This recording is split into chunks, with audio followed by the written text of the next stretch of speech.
नमस्कार, मैं हूं स्वाति राणा। मनी गुरु की इस खास पेशकश में आप सभी का स्वागत है। पिछले एक महीने में कई बड़े फंड हाउस ने इंडेक्स फंड लॉन्च किए हैं। इंडेक्स फंड न सिर्फ कम लागत के फंड हैं, बल्कि नए निवेश के लिए भी बेहतरीन माने जाते हैं। तो आज मनी गुरु में जानेंगे इंडेक्स फंड की बारीकियां और ये एक्टिव फंड से कैसे अलग हैं। इसी पर चर्चा करने के लिए हमारे साथ है मॉर्निंग स्टार में मैनेज्ड पोर्टफोलियो के डायरेक्टर धवल कपाड़िया। उनसे करते हैं चर्चा की शुरुआत। धवल, आपका स्वागत करते हैं। हम आज के मनी गुरु के इस खास पेशकश में यही जानना चाहते हैं कि एक टाइम ऐसा था, आपसे लगभग साल 2 साल पहले इंडेक्स फंड में ज्यादा ऑप्शंस निवेशकों के पास नहीं हुआ करते थे, लेकिन अभी हाल फिलहाल में हम देखें तो इंडेक्स फंड की भरमार हो गई है। अब जो एएमसीज हैं वो भी ये महसूस कर रही है कि इंडेक्स फंड में क्योंकि लोगों की रुचि बढ़ रही है, इसलिए कुछ समय में ही काफी सारे फंड हाउसेस, वो भी बड़े बड़े फंड हाउसेस, काफी सारे इंडेक्स फंड अलग अलग पैरामीटर्स पर लेकर आई हैं। क्या वजह आपको लग रही है इंडेक्स फंड की पॉपुलैरिटी बढ़ने के पीछे? इसमें मैं समझता हूँ 2-3 वजह हो सकती है। एक तो जो इंडेक्स जो इंडेक्स फंड जैसे हम समझते हैं कि मैं आपके दर्शकों के लिए एक बार सिर्फ ये मैं थोड़ा डिस्क्राइब करूंगा इंडेक्स फंड्स को। Index funds normally equity side में पैसिव फंड्स होते हैं। मतलब जो इंडेक्स जैसे निफ्टी या सेंसेक्स या बीएसई 100 या बीएसई 500 जो इंडेक्सेस है जिससे हम ओवरऑल मार्केट को ट्रैक करते हैं, तो ये उन इंडेक्स फंड्स को ये फॉलो करते हैं। मतलब ये एग्जैक्टली जो इंडेक्स फंड जो इंडेक्सेस है उसके हिसाब से ये फंड्स इन्वेस्ट करते हैं। तो हम लार्ज कैप साइड पे देखें तो पिछले कुछ सालों से, पिछले 2-3 सालों से ये चैलेंज आया है कि जो एक्टिवली मैनेज फंड्स है, जो लार्ज कैप साइड में वो अंडर परफॉर्म कर रहे हैं इंडेक्स से। तो काफी सारे फंड्स, सब फंड्स नहीं बट लेकिन काफी सारे फंड्स इंडेक्स को थोड़ा बीट करने के लिए उनको थोड़ा मुश्किल लग रहा है, वो बीट कर नहीं पा रहे हैं। तो इसलिए इन्वेस्टर्स की प्रेफरेंस थोड़ी इंडेक्स फंड्स की तरफ शिफ्ट हो रही है। एक ये कारण है। दूसरा कारण ये है कि इंडेक्स फंड्स क्योंकि ये सिर्फ पैसिवली ट्रैक करते हैं इंडेक्सेस को, तो इनकी जो एक्सपेंस रेशियोज रहती है या जो मैनेजमेंट फीस रहती है वो कम है as compare to actively manage fund. यहाँ पे क्योंकि कोई एक्टिव फंड मैनेजर नहीं है जो portfolio of course fund manager है, लेकिन वो एक्टिवली पोर्टफोलियो मैनेज करने की जरूरत नहीं पड़ रही है क्योंकि वो इंडेक्स को ट्रैक करते हैं। तो ये दूसरा कारण है। और तीसरा कारण मैं ये कहूंगा कि इंडेक्स स्ट्रेटजीज में अलग अलग टाइप की स्ट्रेटजीज या टाइप्स लॉन्च हो सकती है। जैसे फैक्टर बेस्ड इंडेक्सेस भी हम देखते हैं या फैक्टर बेस्ड इंडेक्स फंड्स देखते हैं जिसमें मोमेंटम जैसी स्ट्रेटजी है या लो वॉलेटिलिटी जैसी स्ट्रेटजीज है या इक्वल वेट इंडेक्स जैसी स्ट्रेटजीज है। ये सब इंडेक्स फंड में लॉन्च इंडेक्स के रूप में लॉन्च होती है और इसके ऊपर इंडेक्स फंड आ सकते हैं। तो इंडेक्स फंड सिर्फ ऐसे नहीं है कि सिर्फ जैसे मैंने कुछ इंडेक्सेस का नाम लिया जैसे निफ्टी या सेंसेक्स या बीएसई 500, सिर्फ उनको ट्रैक करती है ऐसे जरूरी नहीं है। उनमें भी अलग अलग कुछ स्ट्रेटजीज हो सकती है जिसके हिसाब से ये फंड्स या स्ट्रेटजी क्रिएट होती है। तो 3 कारण है जैसे मैंने कहा। एक तो लार्ज कैप साइड में एक्टिव फंड्स का थोड़ा अंडर परफॉर्मेंस रहा है पिछले कुछ सालों में। दूसरा जैसे मैंने कहा एक्सपेंस रेशियोज कम है। और तीसरा इसमें अलग अलग स्ट्रेटजीज आप लॉन्च कर सकते हैं या क्रिएट कर सकते हैं। बिल्कुल, आपने जैसा बताया कि जो काफ़ी फंड हाउसेज हैं जो कि काफ़ी सारे इंडेक्स फंड लेकर आए हैं। इक्विटी में ही हम इनफैक्ट दिखा रहे हैं कि अब तक 33 इक्विटी फंड लॉन्च हुए हैं। अगर हम सितंबर 2022 तक का डेटा देखें, कुल एयूएम इक्विटी इंडेक्स फंड का ही 52,000 करोड़ से ऊपर का है और 16,000 करोड़ से ऊपर का निवेश इंडेक्स फंड में ही आया है। ये एक खासियत और ये एक पॉपुलैरिटी दिखाता है इंडेक्स फंड की। ये तो इक्विटी इंडेक्स फंड हुआ धवल, जिसके बारे में ज्यादातर लोगों को मालूम है, जिसमें भी आपने कहा कि अलग अलग तरीके के इंडेक्स फंड जैसे सेक्टर बेस्ड हो गया या फिर फोकस्ड है या फिर factor based focused sector of factor based जो इंडेक्स फंड है उसमें भी काफी ज्यादा लोगों की रुचि निवेशकों की बढ़ी है। डेट इंडेक्स फंड जब आया तब डेफिनेटली लोगों को लगा कि क्या डेट में भी इंडेक्स फंड हो सकता है।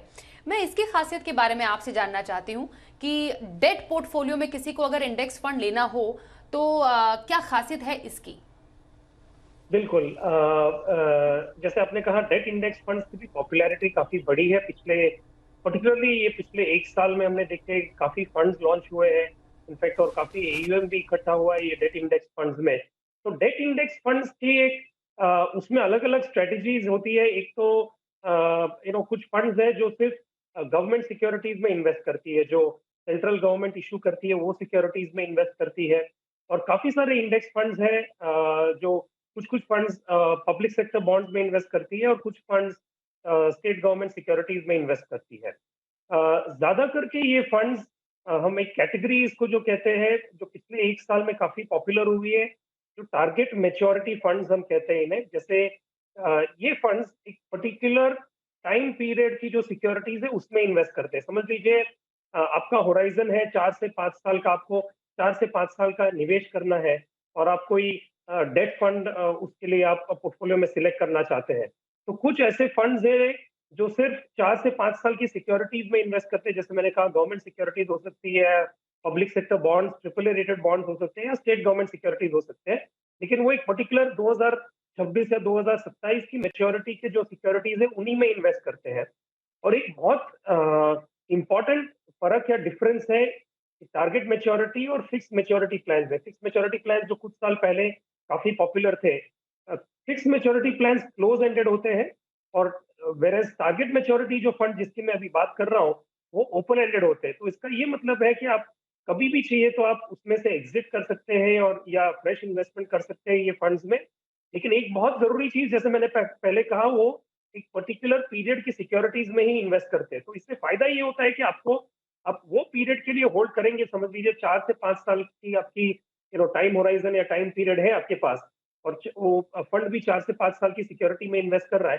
तो आपको एक अंदाजा अच्छा लग जाता है कि आपको रिटर्न 4 से 5 साल के बाद क्या मिलेगा, बेस्ड ऑन जो आज की तारीख में वो जो फंड का या जो सिक्योरिटीज में इन्वेस्ट कर रहे हैं उनकी यील्ड क्या है। तो समझ लीजिए 7.5% यील्ड है 5 साल के सिक्योरिटीज का। तो आपको थोड़ा एक अंदाजा लगेगा कि मैं 5 साल तक होल्ड करूंगा तो मुझे ये 7.5% की रिटर्न या यील्ड जो है वो ये पोर्टफोलियो में मिलेगी। तो इससे ये फायदा होता है, जैसे मैंने कहा, कि आपके होराइजन के हिसाब से आप थोड़ा मैच कर सकते हैं कि कौन से डेट फंड में मुझे इन्वेस्ट करना है, या कौन से टारगेट मेच्योरिटी फंड में इन्वेस्ट करना है। और दूसरा एक जो महत्वपूर्ण इसमें जो जैसे इक्विटी इंडेक्स फंड में भी, इसमें भी एक्सपेंस रेशियोज काफी कम है। तो करीबन इनफैक्ट डेट इंडेक्स फंड्स में तो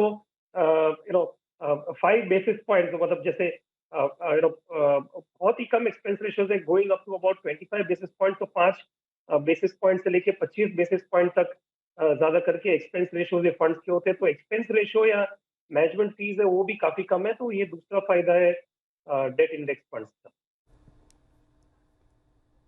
ओके, हमारे साथ एक और गेस्ट जुड़ गए हैं शो में, Vishwajeet Parashar, mutual fund expert. Vishwajeet ji, बहुत स्वागत करते हैं हम आपका मनी गुरु के शो में। थैंक यू सो हम मच। इंडेक्स फंड पर थैंक यू। चर्चा कर रहे हैं और जानने की कोशिश कर रहे हैं कि कैसे इंडेक्स फंड से भी एक बेहतरीन पोर्टफोलियो बनाया जा सकता है। इंडेक्स फंड पैसिव फंड्स भी कहे जाते हैं। एक्टिव फंड के बारे में ज्यादा लोगों को मालूम है, शायद जो निवेशक हैं वो ज्यादा आसान या सहज महसूस करते हैं अपने आप को एक्टिव फंड में निवेश करने में। कुछ आपके नजर में इंडेक्स फंड की खूबियां जो निवेशकों के लिए जानना समझना जरूरी है, क्योंकि पिछले कुछ समय में इंडेक्स फंड की पॉपुलैरिटी अच्छी खासी बढ़ी है। लेकिन जब हम ईज ऑफ इन्वेस्टिंग की बात करते हैं तो इंडेक्स फंड कहां पर है?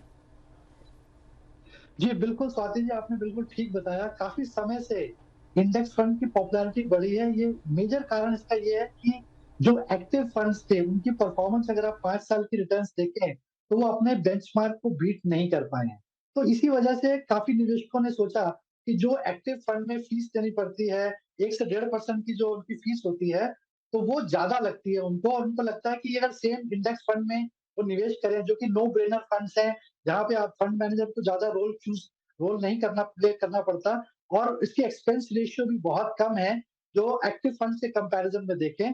तो मेरे ख्याल में निवेशकों को लगता है कि इंडेक्स फंड में अगर निवेश करते हैं वो, तो कम एक्सपेंस रेशियो देना पड़ता है, ज़्यादा दिमाग लगाने की ज़रूरत नहीं है कि कौन-सा फंड चूज़ करना है, क्योंकि ज़्यादातर इंडेक्स फंड की रिटर्न्स सिमिलर होती हैं। तो मुझे ऐसा लगता है कि अगर आप एक अच्छा पोर्टफोलियो इंडेक्स फंड का पोर्टफोलियो भी बनाते हैं, डाइवर्सिफ़ाई कर लेते हैं उसको, तो वो भी एक अच्छा विकल्प है। अगर आपके पास समय नहीं है कि आप म्यूचुअल फंड्स को ट्रैक कर पाएँ, या आपको समझ ज़्यादा नहीं है कि कौन-सा म्यूचुअल फंड ज़्यादा अच्छी रिटर्न देगा, या लार्ज कैप में करना है या मिड कैप में करना है, तो आप इंडेक्स फंड में अगर निवेश करते हैं तो बहुत सिंपल, ईज़ी और लेस एक्सपेंसिव हो जाता है। तो मेरे ख्याल में ये एक अच्छा विकल्प है, अगर आपके पास बहुत समय नहीं है अपनी परफॉर्मेंस को रिव्यू करने के। ओके। अब धवल, इसमें एक सवाल आता है कि जब अब तक तो हम जब इंडेक्स फंड इतने पॉपुलर नहीं हुए थे, एक फुल ऑन एक्टिव पोर्टफोलियो निवेशकों का बनता था डेफिनेटली। उसके बाद इंडेक्स फंड में को भी जब शामिल करना शुरू किया निवेशकों ने, तो एक्टिव और पैसिव फंड दोनों का एक कॉम्बिनेशन किसी के पोर्टफोलियो में शामिल हुआ। क्या प्योरली पैसिव पोर्टफोलियो बनाया जा सकता है? आज की तारीख में तो आप बना तो सकते हैं, क्योंकि अभी काफी कैटेगरीज के इंडेक्स फंड्स लॉन्च हुए हैं। आप देखिए, 2-3 साल पहले तक ज्यादा करके लार्ज कैप इंडेक्स फंड्स ही अवेलेबल थे, मतलब जो लार्ज कैप इंडेक्स को ट्रैक करते थे। अभी आप देखेंगे तो पिछले 1-2 साल में कुछ स्मॉल और mid cap fund index funds भी लॉन्च हुए हैं। लेकिन मैं ये कहूंगा कि मतलब बनाने के हिसाब से, आप जैसे हमने पहले भी बात करी कि डेट साइड में भी काफी इंडेक्स फंड्स हैं अवेलेबल। तो वैसे टेक्निकली देखा जाए या थियोरेटिकली देखा जाए तो आप एक पूरा इक्विटी और डेट का पोर्टफोलियो इंडेक्स फंड्स के हिसाब से आप बना सकते हैं। लेकिन मैं ये कहूंगा कि small and mid cap side में जो है, स्मॉल एंड मिड कैप जो सेगमेंट है मार्केट का, वहां पे फिर भी पोटेंशियल है कि मैनेजर अल्फा जनरेट कर सके। वहां पे अपॉर्चुनिटी ज्यादा है।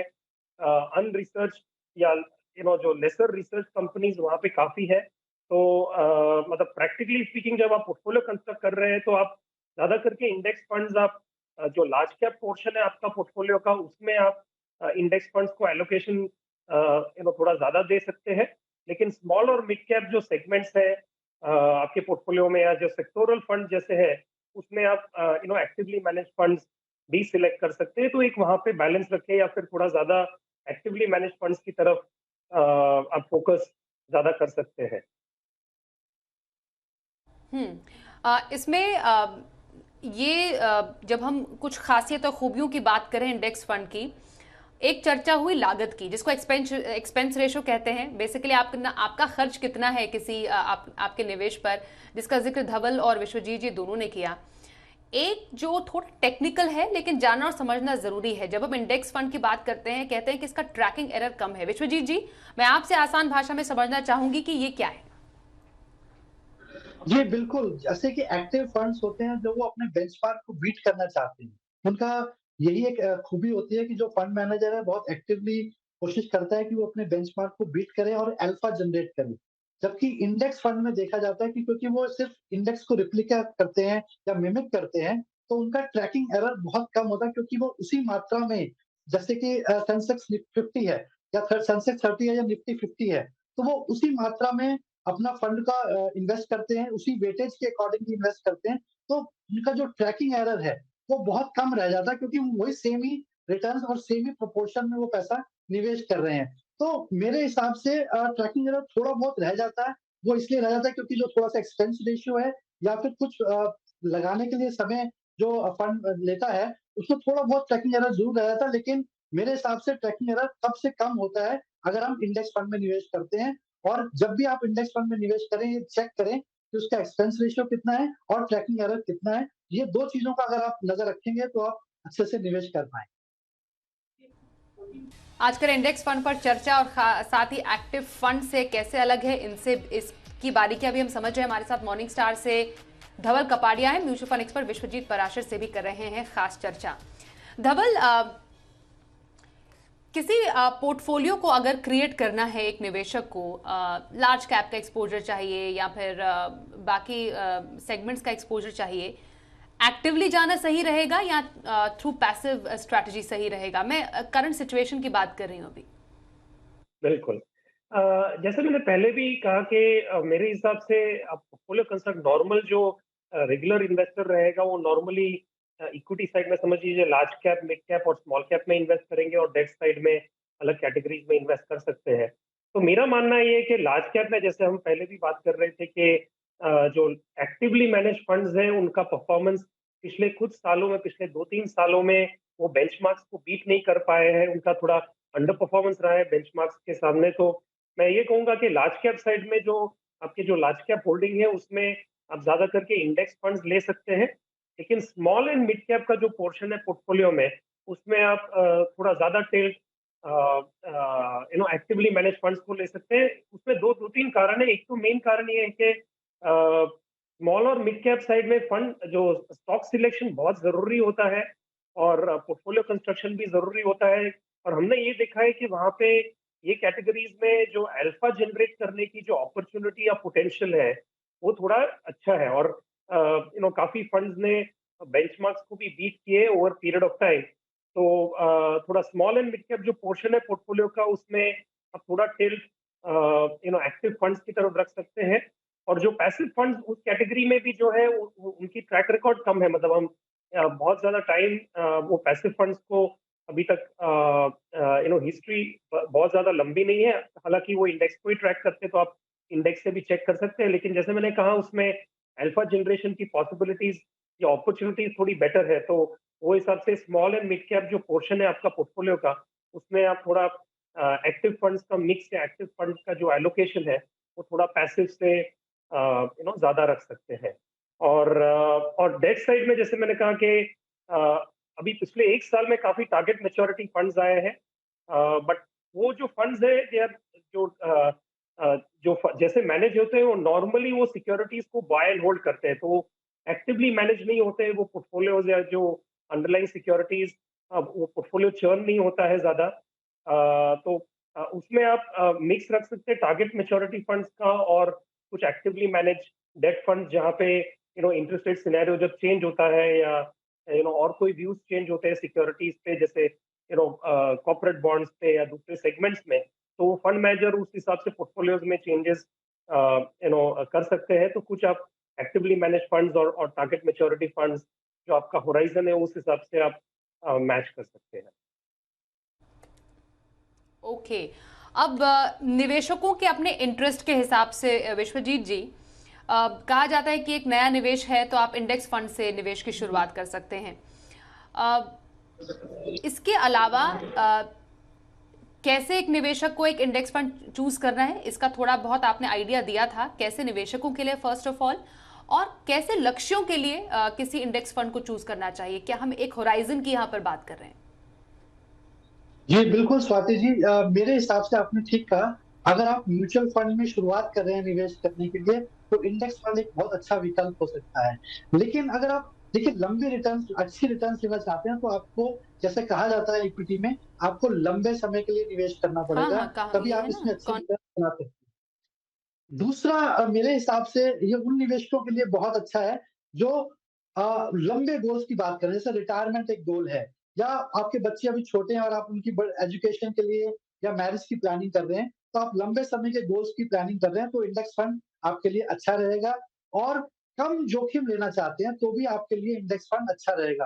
तो इसी तरह से मेरे हिसाब से जो स्टार्ट कर रहे हैं, जिनके पास समय नहीं है कि एक्टिव पोर्टफोलियो को रिव्यू कर सकें और लंबी अवधि के लिए निवेश करना चाहते हैं, कम जोखिम लेना चाहते हैं और गोल्स आपके बहुत दूर हैं अभी, जैसे रिटायरमेंट या बच्चों की शादी, तो ऐसे निवेशकों के लिए ये अच्छा रहेगा इंडेक्स फंड में निवेश करना।